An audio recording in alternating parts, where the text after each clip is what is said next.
Sankirtan Yagya ki jai. Nitai Gaura Premanande.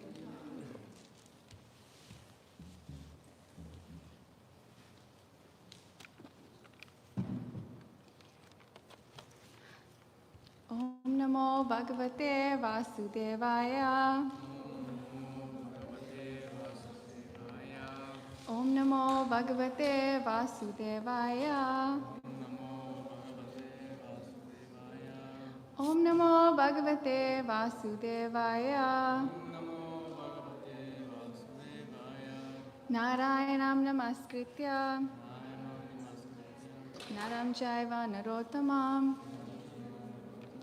Devim Saraswatim Vyasam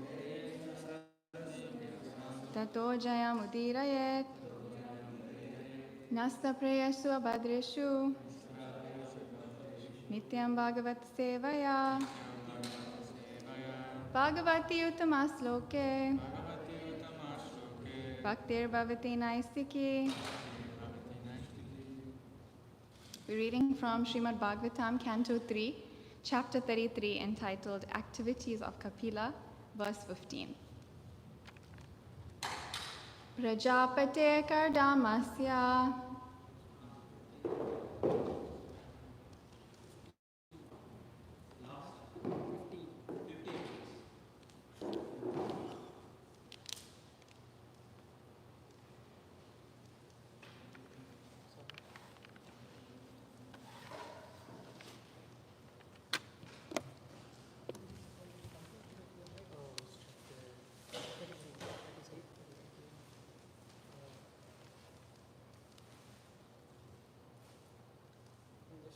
long press.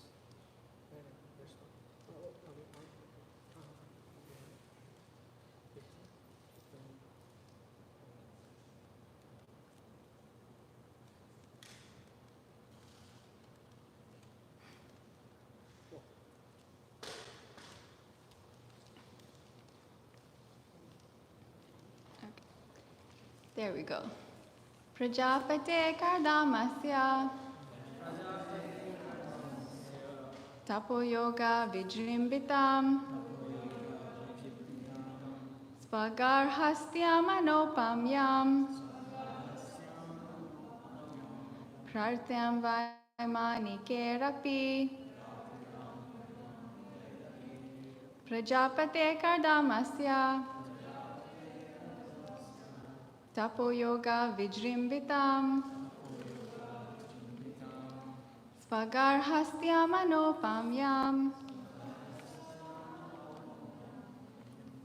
Pratyam Vaimanikerapi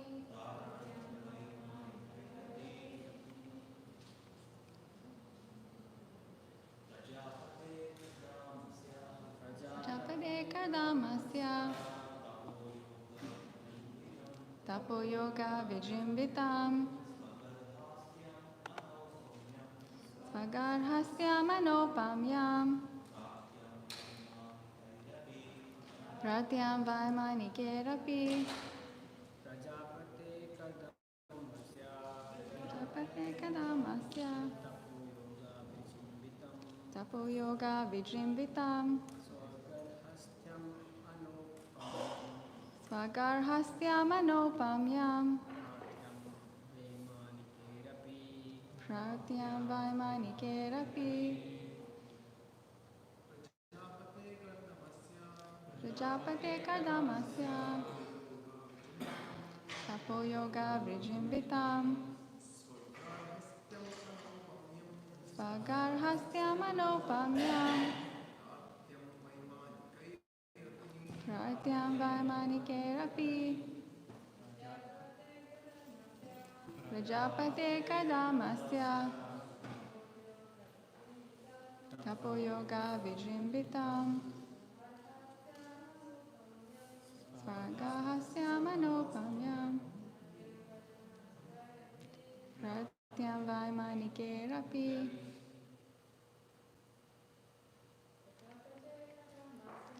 Prajapate Kardamasya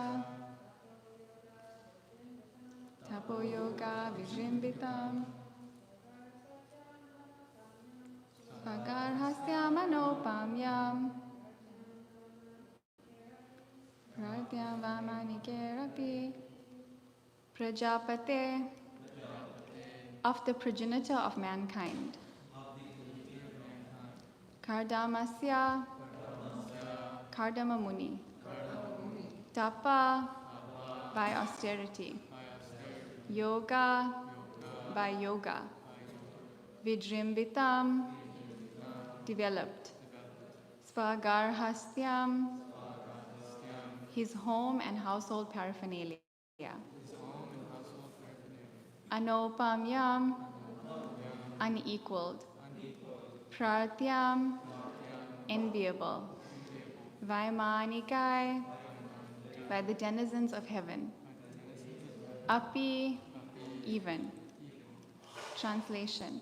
The home and household paraphernalia of Kardama, who was one of the Prajapatis, was developed in such a way by dint of his mystic powers of austerity and yoga that his opulence was sometimes envied by those who travel in outer space in airplanes. Purport by Srila Prabhupada. The statement in this that Kardama Muni's household affairs were envied even by persons who travel in outer space refers to the denizens of heaven. Their airships are not like those we have invented in the modern age, which fly only from one country to another. Their airplanes were capable of going from one planet to another. There are many such statements in the Śrimad-Bhāgavatam from which we can understand that there were facilities to travel from one planet to another, especially in the higher planetary systems. And who can say that they are not still traveling? The speed of our airplanes and space vehicles is very limited. But as we have already studied, Kardama Muni traveled in outer space in an airplane which was like a city, and he journeyed to see all the different heavenly planets. That was not an ordinary airplane, nor was it ordinary space travel. Because Kardama Muni was such a powerful mystic yogi, his opulence was envied by the denizens of heaven. Om Jnanatimmirandasya Jnananjana Shalakaya Chakshur Unmilitam Yena Tasmai Shri Guruve Namaha Shri Chaitanya Manobhistam Stapitam Yena Bhutale Swayam Rupa Kadamayam Dadati Swapadantika Vandeham Shri Guru Shri Yuttapadakamalam Shri Gurun Vaishnavamscha Shri Rupam Sagrajatam Sahagana Raghunathanvitam Tam Sajivam Sadvetam Savadutam Parijana Sahitam Krishna Chaitanya Devam Shri Radha Krishna Padan Sahagana Lalita Shri Vishakhanvitamscha. He Krishna Karuna Sindhu Dina Bandhu Jagatpate Gopesha Gopika Kanta Radha Kanta Namastute Tapta Kanchana Gorange Radhe Vrindavaneshwari Vrishabhanu Sute Devi Pranamami Hari Priya Panchatatvatmakam Krishnam Bhakta Rupa Swarupakam Bhaktavataram Bhaktyakhyam Namami Bhakta Shaktikam Panchakalpa Tarubhyascha Kripa Sindhubhya Evacha Patitanam Pavanebhyo Vaishnavebhyo Namo Namaha Jai Shri Krishna Chaitanya Prabhu Nityananda Shri Advaita Gadadhara Shivasari Gaura Bhakta Vrinda Hare Krishna Krishna Krishna Hare Hare Hare Rama Rama Rama Hare Hare Divyad Vrindaranya Kalpadrumada Srimad Ratnagar Simhasanaso Srimad Radha Shila Govinda Devo Prestali Di Sevyamano Smarama. So thank you all for coming to the Śrimad-Bhāgavatam class, and I beg for the blessings of the devotees, especially the senior devotees, that I can say something that's pleasing to Krishna and all the Vaishnavas. So in context of where we're reading, Lord Kapila Dev has just finished instructing his mother Devahuti on the glories of devotional service, and now he has left home. And Mother Devahuti is now taking up the process of devotional service very seriously. And she's performing intense austerities, like Tivra Bhakti, intense devotional service. And it is said that she remained home in this grand palace of Kardama Muni, which is envied by the denizens of heaven. Now, how is it that one can perform austerity in such an opulent place?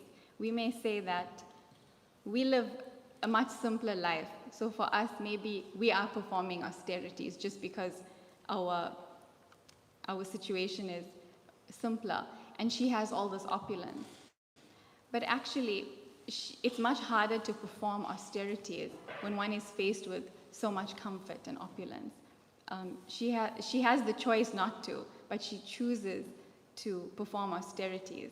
And it said in the previous verse that because of her life of austerity with Kardama Muni at the beginning of their marriage, that then it was natural for her to take up austerity now, at the end of life, even though they had enjoyed so much comfort during the marriage also.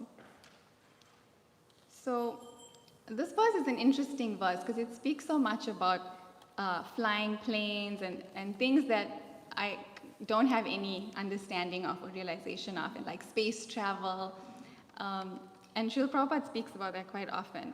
But I decided I'll speak on something that I do have very great experience on, and that is envy. Because it said here that the denizens of heaven envied the palace of Kardama Muni, and they have such great opulence themselves. So why are they envious of Kardama Muni? It's because in material consciousness, even if you have so much, if someone else has something slightly better, you're envious. We all feel it, and we forget what we have. We forget our own blessings, and we look at another's. So, so I can be the first to profess I have great experience in this feeling of envy. Is it just me? Is it just me? Is there anyone else who experiences envy here? Okay, I thought it was just me. So I thought I'm the only one in the material world. Everybody else is in the spiritual world. Like envy is something we don't often speak of because it's embarrassing. You know, it's where we really have to introspect and reflect on ourselves. And this tendency of envy is our qualification for material existence. That's what brought us here. That's the reason we're in this world, that we were envious of Krishna, of his position of being the center, that he gets to enjoy. Why can't I enjoy? I want to experience that same enjoyment of being the center. And then as soon as we have that mentality, we're immediately in material consciousness. And Krishna very mercifully gives us a world in which we can try to be that enjoyer and try to be the center of existence. And So we are envious of Krishna, and then that envy also extends to other living entities. But envy is very dangerous, because what is the result of envy? In one of the verses in Śrimad-Bhāgavatam, it says that envy leads to loss of intelligence. In the pastime of Maharaj Chitraketu, when his wife Krita Dyuti had a son, all his co-wives were very envious of her. And it said, because they were not able to give Chitraketu a son. And it said that they were burning in verse 6:14:43, it says that they were burning in envy, and then they lost their intelligence and administered poison to the son. So envy is extremely dangerous, and can make people do things that they know they shouldn't do. And we all have heard of the 6 enemies which affect us: lust, anger, pride, madness, illusion, and envy. And from all those 6, it said that envy is one that you cannot engage in devotional service to Krishna. The others we can. Does anyone know how we can engage anger in devotional service? Anybody? Protecting the Harinam party, yes. That's a very nice way to engage our anger in devotional service. Just being angry with the Mayavadis, trying to defeat them. Being angry with the atheists, trying to defeat them. That's one way we can engage that propensity. Does anyone know how we can engage lust in Krishna service?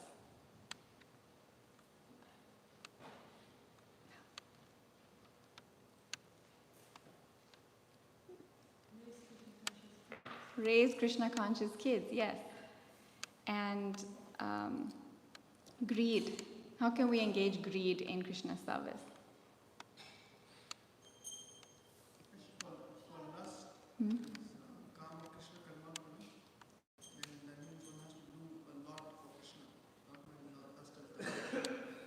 That's good. Doing a lot for Krishna to engage lust. And greed?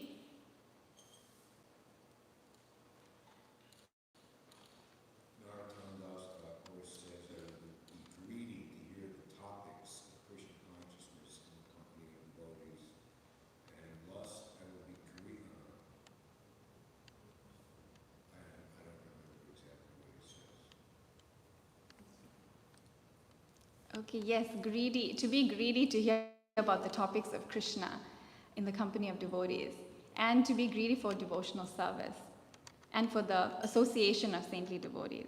So these other enemies we can actually engage, but envy we cannot. So envy is something that we have to root out. It can't be purified like the others. And the spiritual world is free from envy. So in order for us to go back to the spiritual world, we have to become free from envy. In Śrimad-Bhāgavatam 7:15-8, the verse says, "Persons who want to advance in superior religion are advised to give up all envy of other living entities, whether in relationship to the body, words, or mind. There is no religion superior to this." So that's already just telling us exactly what we need to do to advance in spiritual life. And in a community of devotees, even with devotees, we're faced with envy very often. Her Grace Devaki Devidasi explores this topic very thoroughly. And I just read, she has books on sheltering relationships, and this topic comes up a lot. But I just read one article about it, and it was about envy between equals. So she spoke about the 3 relationships we all have. That's with seniors, juniors, and equals. And she said that with juniors, it's very easy. The relationship is not difficult. They look up to you, and you can feel important. You can feel like, I'm senior, I'm giving them some Krishna consciousness. So that relationship is not challenging to the false ego. And she said our relationship with seniors is also very easy, because we get the association of seniors. They give us so much care, so much mercy, and we can feel kind of important that we're associated with such a senior devotee. And out of their compassion, they're giving us so much. So our false ego is not challenged much there either. But with equals, it is very difficult. She said it is certainly the most purifying of the relationships because of this tendency to be envious of each other. And said that that relationship is almost always contaminated by envy and the desire to be slightly superior. Either one is trying to be slightly superior to the other. There's this competitive spirit in it. And she gave the example of two preachers.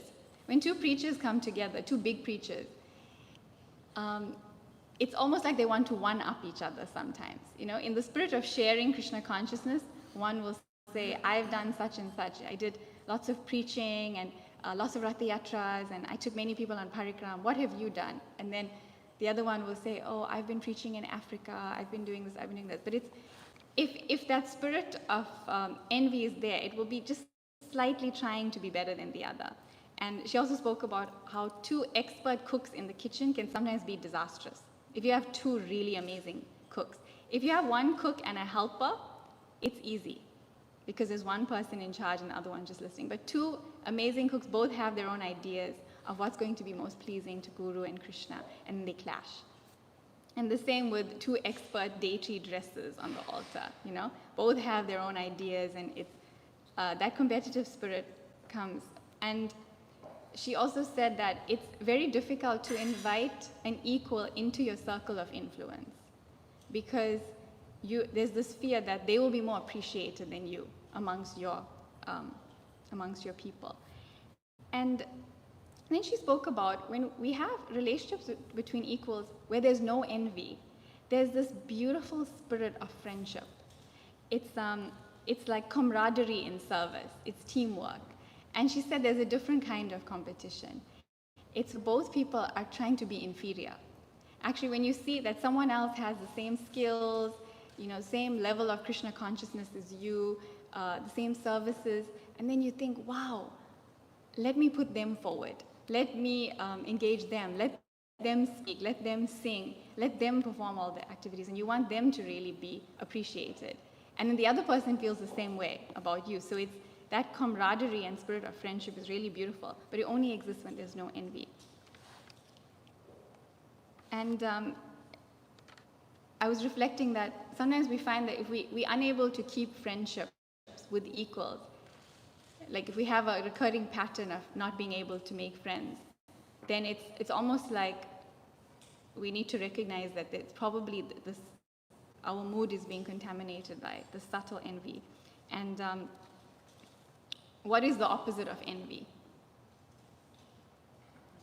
Appreciation, exactly.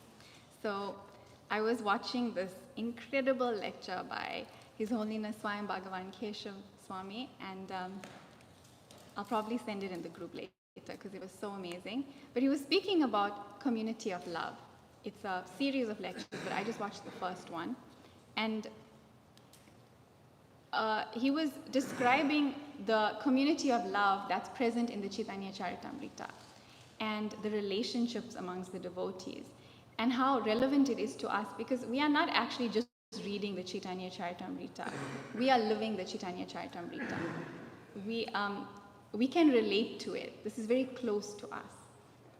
So it's actually showing an amazing example of the perfect community of love, which is attainable here. I know Kadambakanana Swami would speak about community of love so often as one of his major themes, and I'd always, in my mind and even verbally sometimes, I'd always protest thinking, this is not possible. This is the material world. We're all conditioned souls. So I don't believe in it. And he'd just leave me in my ignorance thinking, okay. But his point was that when we reach up to the pure devotees in the spiritual world and we bring that mood and spirit down, then we can actually have that community of love, like what's showing in the Chaitanya Charitamrita. It's not an ascending process where we just try to develop nice material qualities and think that's going to help us. It's really that we need that spiritual advancement to reach up and bring it down.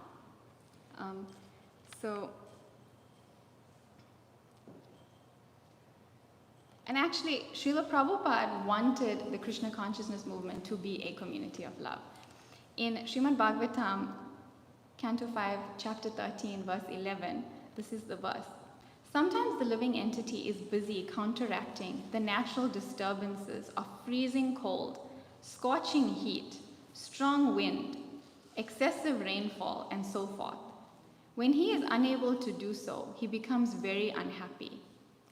Sometimes he is cheated in business transactions one after another. In this way, by cheating, living entities create enmity among themselves. And in the purport, Srila Prabhupada says, this is an example of the struggle for existence, the attempt to counteract the onslaught of material nature. This creates enmity in society, and consequently, society is filled with envious people. One person is envious of another, and this is the way of the material world. The Krishna consciousness movement aims at creating an atmosphere of non-envy. Of course, it is not possible for everyone to become Krishna conscious, but the Krishna consciousness movement can create an exemplary society wherein there is no envy. So that is the goal that Srila Prabhupada wanted for all of us to experience. And in that seminar by Swayam Bhagavan Keshav Maharaj, it said that healthy communities or communities of love have a few different values that he was pointing out. One was appreciation, which we've understood to be the opposite of envy. And it's easy to understand, because if we see something that we envy about someone, it's actually something that we appreciate. We're noticing something good in them, but we're kind of trying to still be in the center. Envy means I see something good in you, but it's affecting me because I want to be in the center. If we take ourselves out of the center and it's just about them, then you can just appreciate them. Like, wow, what great qualities this Vaishnava has. And so we can turn envy into appreciation in that way. And also, sometimes we undervalue others because they do something different from us.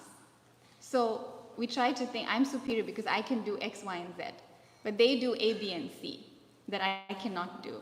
But I don't value the A, B, and C. I just focus on what I can do. So in that way, we just put people into a box and expect them to just only do what's important to me. So appreciation helps us to really see the value that everybody is adding. And then the natural mood will just immediately become lighter and wonderful for everyone when there's appreciation. Albert Einstein wrote, "Everybody is a genius, but if you judge a fish by its ability to climb a tree, it will live its whole life believing it is stupid." So that's what happens when we don't appreciate.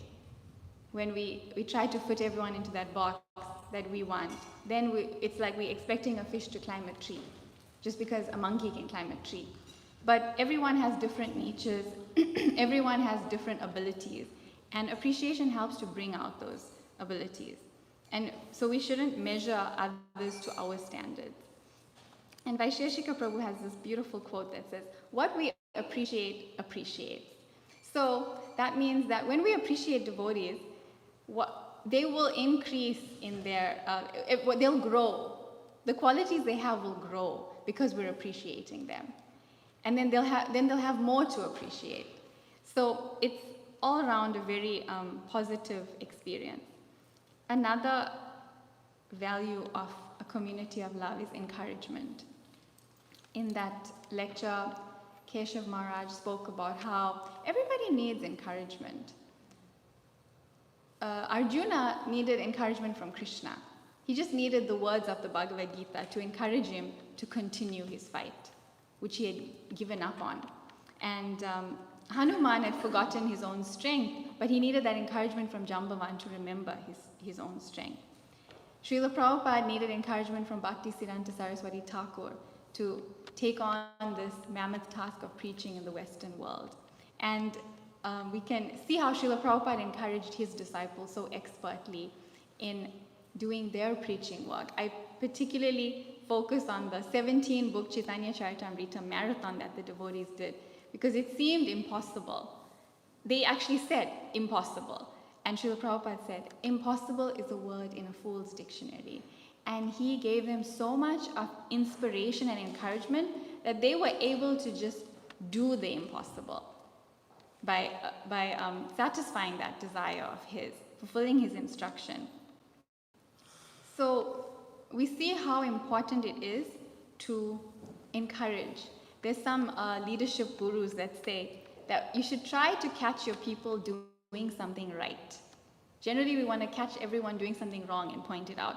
But if you catch people doing something right, then that creates such a nice mood. I remember when I first came here, I noticed Gopal Champu Prabhu was doing that. He was going around just encouraging everyone, and I thought, that's impressive, that he was finding things to glorify about devotees.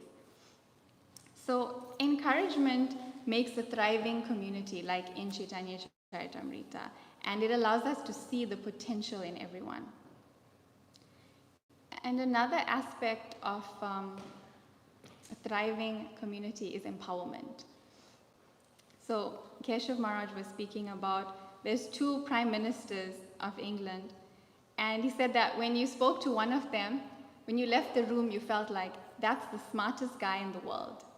And when you spoke to the second one and you left the room, you felt like, I'm the smartest guy in the world.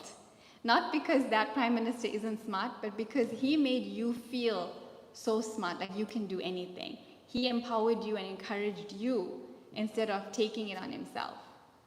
So, and in Chaitanya Charitamrita, we have so many examples of how Lord Chaitanya, who is Krishna himself, was empowering his associates. He empowered Srila Rupa Goswami with the highest understanding of devotional service and made him the Rasacharya, even though he came to taste the mellows of Srimati Radharani's love for him. He allowed Rupa Goswami to be the Rasacharya. And today is the most auspicious disappearance day of Srila Rupa Goswami. And I was just thinking, reflecting about how in the Sat Goswami Astika it said, the 6 Goswamis are Dhira Dhira Jana Priyo Priyakaro, Nirmatsaro Pujito. They are popular with the gentle and the ruffians because they are not envious of anyone. So they do not possess this quality of envy. And that's what makes them attractive to everybody. And that's actually what we're trying to be as devotees. Because we want to share Krishna consciousness with everyone, we want to be popular with the ruffians and the gentle. There shouldn't be anybody that's excluded from Krishna consciousness. So Srila Rupa Goswami is a very great example, and he's given us so much. He is the Abhideya Acharya. He is his deities are Radha Govinda. He installed Radha Govinda in Vrindavan that then got taken to Jaipur. And our Radha Govinda were installed in Jaipur. So we should feel a very deep connection with Srila Rupa Goswami. And his book, Bhakti Rasamrita Sindhu, which outlines the process of devotional service. Because he's the Acharya of Abhideya, which is the process of devotional service. So he was empowered by Lord Chaitanya, as Ram Roy Prabhu read this morning, the beautiful verse describing how Lord Brahma was empowered by Krishna and Rupa Goswami was empowered by Lord Chaitanya. And another devotee that Lord Chaitanya empowered was Haridas Thakur to be the Namacharya. And even though Lord Chaitanya came to distribute the holy names, he allowed Haridas Thakur to be the Namacharya instead of himself. So that's empowerment. And that creates a very lively community where you see the value in others. And that also roots out this tendency of envy. Because instead of seeing someone doing something good and trying to pull them down, you actually see what they're doing right and you let them run and thrive and flourish with it. You give them the facility to take what they have and expand it. And another point that Keshav Maharaj made was about spiritual strength. That Haridas Thakur was able to tolerate provoking situations because he has deep spiritual strength. He went through sickness, suffering, and he was faced with sense gratification. His suffering was being beaten in 22 marketplaces.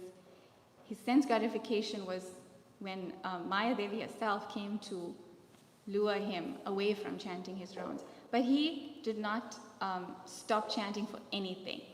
And the point is that if you can continue with all these distractions with no diminishing of your enthusiasm and connection, then you have spiritual strength. And when there's strong devotees, the whole atmosphere rises, the whole community rises. And Krishna is more personally active. And when there's spiritual strength, then all the good qualities will naturally come. All the qualities of being encouraging, appreciating, being inspiring, empowering, that will follow from spiritual strength. Then Vaishnava etiquette and culture will be followed, because when you have spiritual strength, you can tune in to how people understand things. You tune into how to interact with people such that nobody is disturbed. All of these things come from spiritual strength. And a great service attitude, because everyone is grateful for what they're receiving in the community, and therefore they want to give back. So when we're spiritually strong, it's more like we're all giving, but everyone is receiving so much more. And finally, in Śrimad-Bhāgavatam, Canto 11, Chapter 29, verse 15, Krishna is speaking to Uddhava, and he says, "For him who constantly meditates upon my presence within all persons, the bad tendencies of rivalry, envy, and abusiveness, along with false ego, are very quickly destroyed." In the purport, it says, the disciples of Srila Prabhupada write, "We conditioned souls tend to feel rivalry towards our equals, envy toward our superior, and the desire to belittle our subordinates.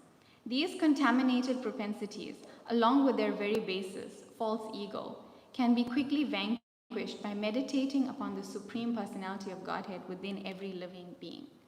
So that's a solution to combat this disease of envy, to appreciate that Krishna is in everybody's hearts, and therefore whether someone is junior, senior, or equal, they have Krishna in their heart. It says here that with juniors, it's easy to belittle them, but we won't if we see that Krishna is in their heart.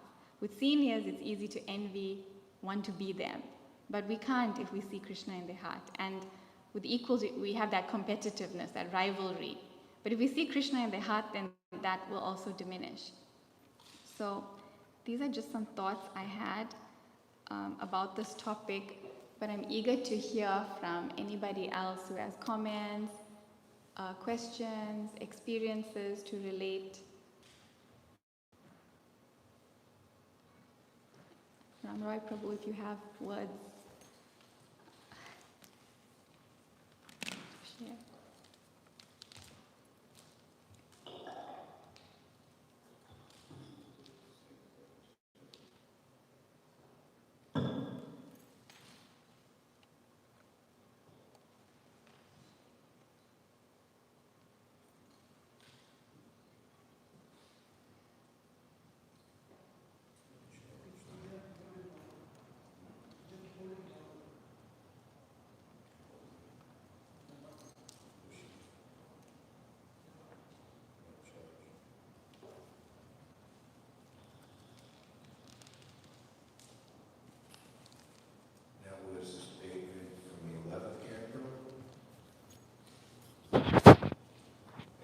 Purport mentioned, but there's a longer version in the fourth canto, Maharaj Peter. Prabhupada, writing the purport, says that these are the root cause of all of our problems, is that when we see someone more qualified than us, then we become envious. When we see someone equal with us, then we become proud of our activities and want to advertise ourselves as better. And when we see someone subordinate or inferior to us, we want to lord it over them and put them in a state of anxiety. But rather, devotees, a devotee, he sees someone superior he becomes very, very eager to serve that person or to hear from that person. When we see our equals, we want to make friendship with them. And when we see someone inferior or lesser or junior to us, we become enthusiastic to elevate them to a higher position. So if we do this, then we conquer over envy, and ultimately that's how we can make this a better world, make the spiritual world descend here. So you can very nicely describe, even Krishna himself wants to empower his devotees. He wants the devotees to get the credit. One time, Srila Prabhupada was asked, well, if Lord Chaitanya, as the Supreme Personality of Godhead, he could have spread his movement all over the world himself. Prabhupada in that context said yes, but he left the work for me to get the credit for. So even ourselves, as followers of Srila Prabhupada, there's so many fill in the blanks, there's so much more work to do. And Krishna sees that if we're completely loyal and loving, appreciative, adherent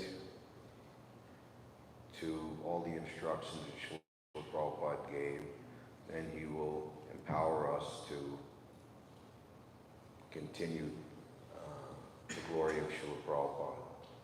But as soon as we think that I want to take something separate, I want to become famous on my own, then everything is spoiled and ruined. Prabhupada writes in regard to Lord Chaitanya, this is going in and out, ordering Lord Nityananda to go and spread the Krishna consciousness movement vigorously throughout Bengal. Lord Chaitanya took sannyas and residing in Orissa, Jagannath Puri. So anyway, Prabhupada writes in that section that those who are true to the service of Lord Chaitanya and Lord Nityananda can even excel them by their grace. You could arguably, Srila Prabhupada, by statistics and observation, did more to spread the Krishna consciousness movement than Lord Chaitanya himself. But the truth is understood by those who are engaged in loving service. And back to that original point that Krishna wants to see his devotees more glorious than he himself. Thank you so much, Prabhu. Such amazing points.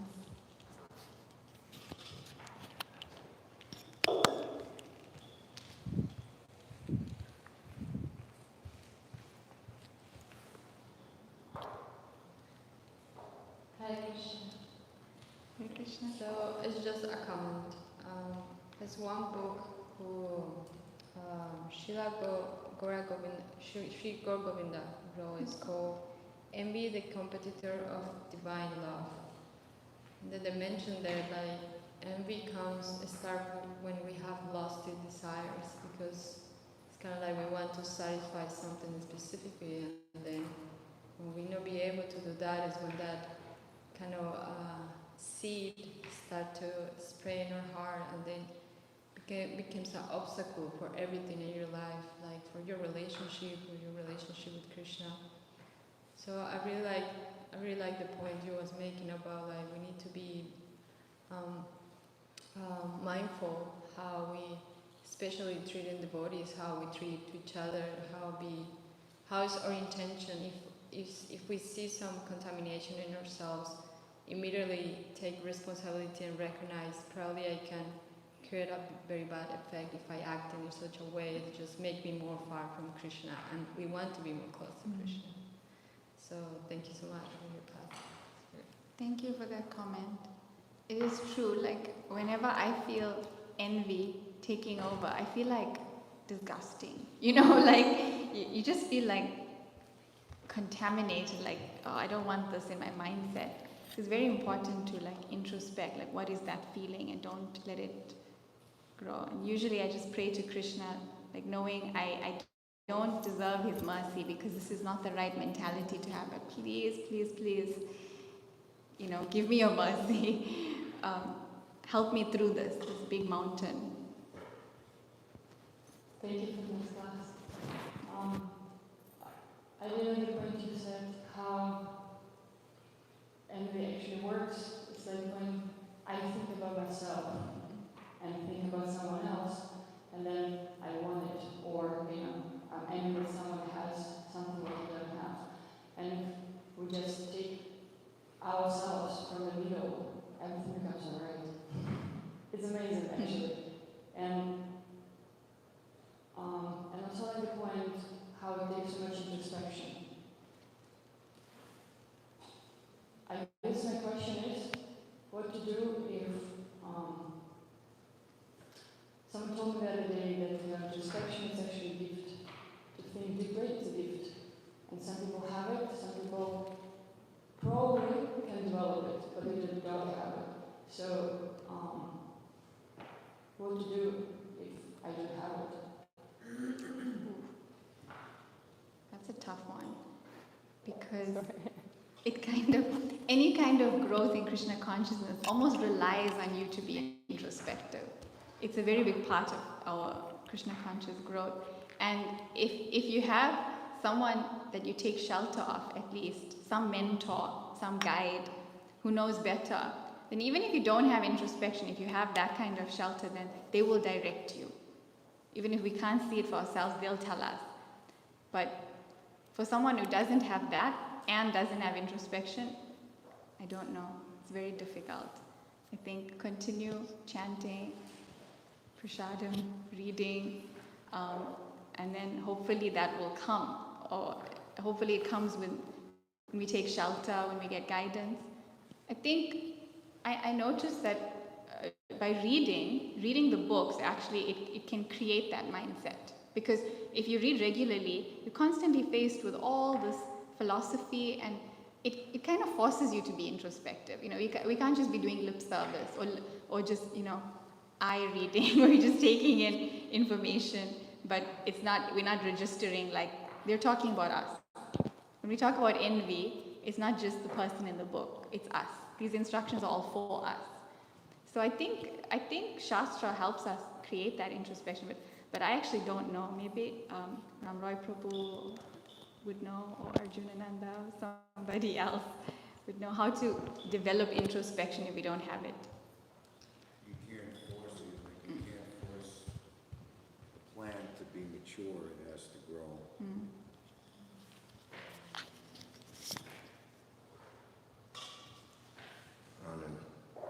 Maybe it could be applied, but similarly, Prabhupada said you should use common sense. And if you don't have any, then you should ask someone who does. So now we have we have a very great opulence in the Krishna consciousness movement, that we have devotees still present who've been practicing for many decades, as much as 50 or more years. And obviously their realizations, observations, abilities for accurate, correct ascertainment are greater than someone who has much less. So today is also the disappearance day of Srila Gauridas Pandit. So here are a couple of statements. Gauridas Pandit, the emblem of the most elevated devotional service and love of Godhead, had the greatest potency to receive and deliver such love.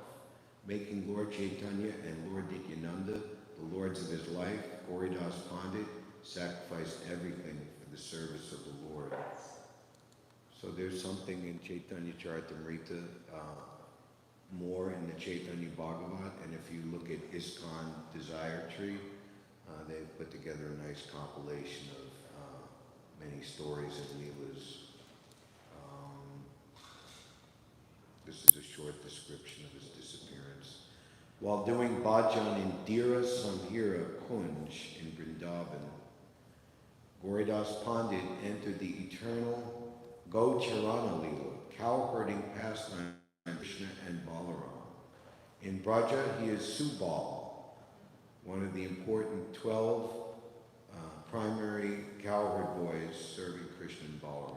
His samadhi is within the Shama Roy Temple compound in Dira Samhira, Vrindavan. Thank you so much, Prabhu. I actually didn't know much about Gauridas Pandit. Thank you.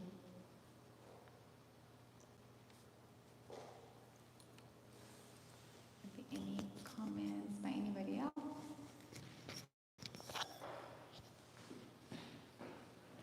Okay, we'll end here. Gandharaj Śrimad-Bhāgavatam ki jai. Srila Prabhupada ki jai. Gaur Premanande.